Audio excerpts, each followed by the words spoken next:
Welcome to Alabama's Smart Yards. Today, Bethany O'Rear shares tips for pruning shrubs. Before you start, it's important to know when, where, and what to cut.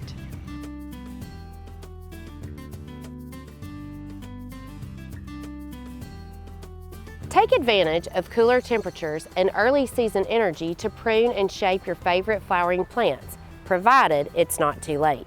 The rule for spring pruning is easy to remember. It's called the May rule. Generally speaking, if a plant begins blooming before May, prune it immediately after blooms fade. If the plant blooms in the month of May or later, prune in late February or early March, before the start of new spring growth. If you wait until later in the spring, you'll cut off this year's blooms. When pruning dead, diseased, or damaged branches, there is no time like the present. Remove as soon as noticed. Start by researching your woody plant to see what type of pruning it likes, and then pack your cleaned and sharpened pruning tools and head into the garden.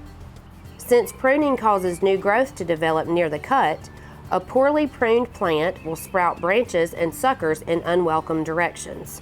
There are two basic types of pruning methods, heading and thinning. Heading will produce thick regrowth where you want it. Focus on the bud at the end of a branch, called the terminal bud, and cut right behind it to produce bushy growth. Thinning is just like it sounds. Cut off a branch all the way to the stem or trunk to allow light into the plant and to promote a natural-looking plant form. Excessive pruning of certain shrubs can cause an explosion of suckers on the one hand or dead zones on the other. A little research into what your plant type prefers will go a long way to delivering healthy, beautiful specimens.